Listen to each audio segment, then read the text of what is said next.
या, नमस्कार मेरे प्यारे देशवासियों। वाटर राइड 41 साल बाद हम वापस अंतरिक्ष में पहुंच गए हैं और कमाल की राइड थी। इस समय हम 7.5 किलोमीटर प्रति सेकंड की रफ्तार से पृथ्वी के चारों तरफ घूम रहे हैं और मेरे कंधे पे मेरे साथ मेरा तिरंगा है जो मुझे बता रहा है कि नहीं हूँ, मैं आप सबके साथ हूँ। ये मेरी इंटरनेशनल स्पेस स्टेशन तक की जर्नी की शुरुआत नहीं है, ये भारत के ह्यूमन स्पेस प्रोग्राम की शुरुआत है और मैं चाहता हूं कि आप सभी देशवासी इस यात्रा का हिस्सा बने। आपका भी सीना दिल से चौड़ा होना चाहिए, आप भी उतना ही एक्साइटमेंट दिखाइए। आइए हम सब मिलकर भारत के इस ह्यूमन स्पेस प्रोग्राम की जर्नी की शुरुआत करें। धन्यवाद। जय हिंद, जय भारत। तालियां, जबरदस्त, कॉन्ग्रेचुलेशंस। एक और जो अवार्ड है वो भी भारत ने अपने नाम कर लिया। 3 मुल्कों के जो एस्ट्रोनॉट्स हैं, इंडिया, पोलैंड एंड हंगरी, उन्होंने अपना स्पेस स्टेशन का मिशन जो है वो शुरू किया। तो ये पहले होंगे जो इंटरनेशनल स्पेस स्टेशन में जाएंगे, तो it's a big achievement. Space की दुनिया में एक और बैरियर ब्रेक होने जा रहा है और ये बैरियर एज यूजुअल भारत की तरफ से ब्रेक होने जा रहा है। और ये जो 3 मुल्क हैं, इन्होंने ये 2 वीक का मिशन जो है जिसकी कीमत $65 मिलियन पर कस्टमर है।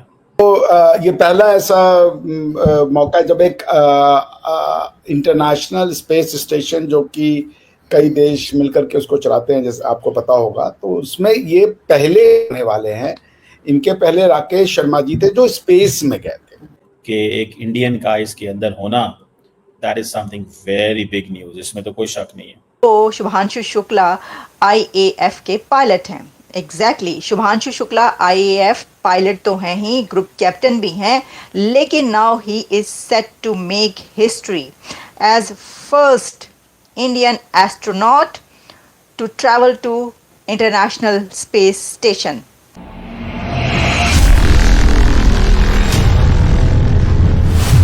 हर हर महादेव दोस्तों, द नेशन रिएक्ट्स में एक बार फिर आपका हार्दिक स्वागत है। 24 जून 2025 को भारत के समयानुसार दोपहर 12:01 पर अमेरिका के फ्लोरिडा स्थित कैनेडी स्पेस सेंटर से स्पेस एक्स के फैल्कन 9 रॉकेट के जरिए एक्सियम 4 मिशन को सफलतापूर्वक लॉन्च कर दिया गया। इस ऐतिहासिक मिशन में भारतीय वायुसेना के ग्रुप कैप्टन शुभांशु शुक्ला को बतौर पायलट अंतरिक्ष में भेजा गया, जो भारत के दूसरे अंतरिक्ष यात्री बने। पहले थे राकेश शर्मा, जिन्होंने 1984 में अंतरिक्ष यात्रा की थी, लेकिन शुभांशु शुक्ला अंतर्राष्ट्रीय अंतरिक्ष स्टेशन में जाने वाले पहले भारतीय होंगे।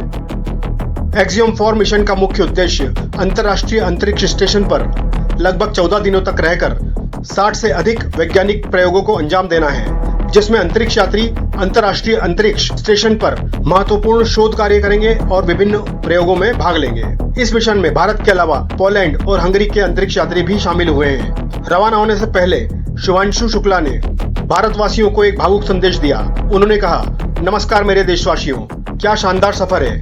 41 वर्षों बाद हम अंतरिक्ष में लौटे हैं। यह पूरे 1.4 अरब लोगों की यात्रा है। उन्होंने यह भी जोड़ा कि यह मिशन सिर्फ उनकी नहीं बल्कि पूरे भारत की आकांक्षाओं और सपनों की यात्रा है। एक्सियम 4 मिशन ने न केवल भारत के लिए गौरव का क्षण प्रदान किया, बल्कि यह भविष्य की भारतीय मानव अंतरिक्ष योजनाओं जैसे गगनयान के लिए एक मजबूत आधार भी साबित होगा। हम एक्सियम 4 मिशन की सफलता की कामना करते हुए वीडियो को आगे बढ़ाते हैं।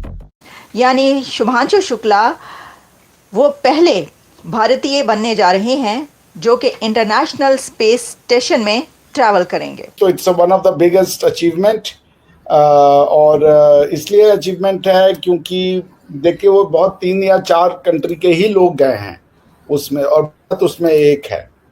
तो भारत की जो आइडेंटिटी है वो एक जो नया वर्ल्ड ऑर्डर है, जो टेक्नोलॉजी ड्रिवन है, जो साइंस ड्रिवन है, जो नॉलेज ड्रिवन है, भारत ने उसमें अपनी पैठ बना ली है। भारत उसका एक इम्पॉर्टेंट प्लेयर के रूप में निकल के आया है। बात आपको ध्यान रखनी पड़ेगी। जैसे पाकिस्तान की आइडेंटिटी आज की डेट में है फॉर टेररिज्म, या कहीं पे किसी को मारना मरवाना है तो पाकिस्तान है, उसके बाद रेडिकल इस्लाम है तो उसका मतलब पाकिस्तान है। लेकिन जब AI है, आर्टिफिशियल इंटेलिजेंस, जब कहीं पे टेक्नोलॉजी है, साइंस है, स्पेस एक्सप्लोरेशन है, वो सब का जब बात आएगा देन इट्स ऑलवेज इंडिया। देखिए, ये कोई कम बात नहीं है, ये बहुत बड़ी बात है कि इंटरनेशनल स्पेस स्टेशन में अब पहला भारतीय शामिल हो चुका है।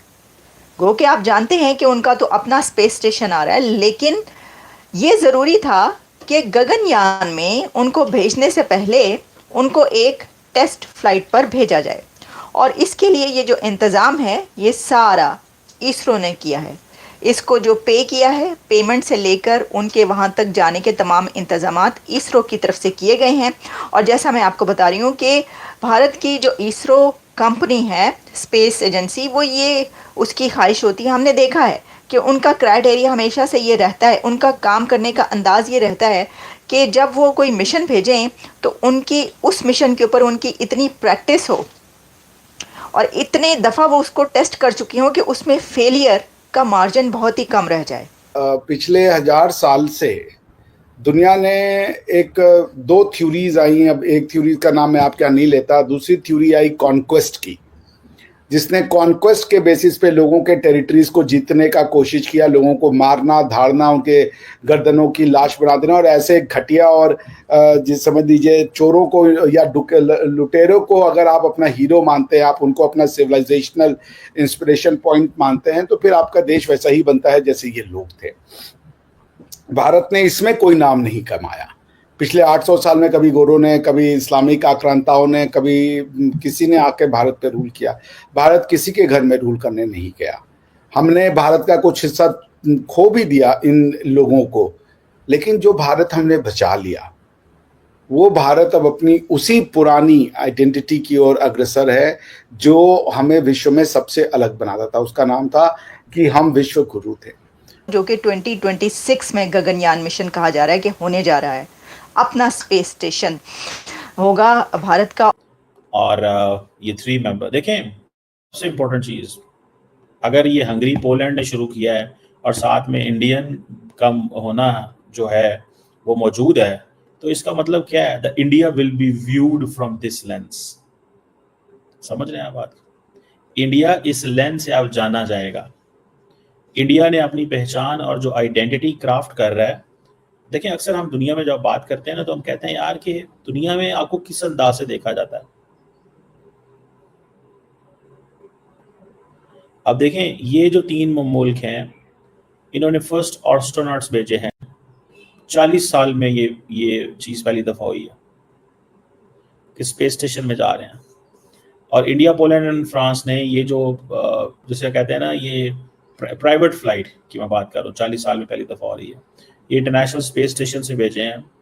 और ये जो क्रू था, ये इन्होंने पहले जाना था लेकिन लेट हो गए। हम prosperity, B it educational prosperity, B it intellectual prosperity, B it spiritual prosperity, B it financial prosperity, B it yogic prosperity, हम सब में नंबर 1 थे।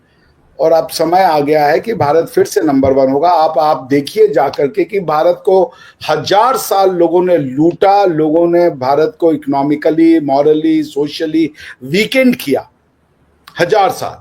उसके बाद अब भारत धीरे धीरे, जिसे कहते हैं ना, आप एक आदमी को इतना मार दीजिए कि वो उसकी जिंदगी चली जाए, फिर वो वहां से जब खड़ा होता है अपने आप, अगर वो बच जाता है, तो वो धीरे धीरे उसको स्ट्रेंथ लेने में समय आता है। तो ये 1000 साल की चोट के बाद आज जो भारत बन रहा है, ये भारत बहुत ही प्रशंसनीय है। मुझे बहुत प्रसन्नता होती है ये देख करके कि हमारे यहाँ से कोई बिन कासिम नहीं निकला, कोई गौरी गजनवी हमने पैदा नहीं किए।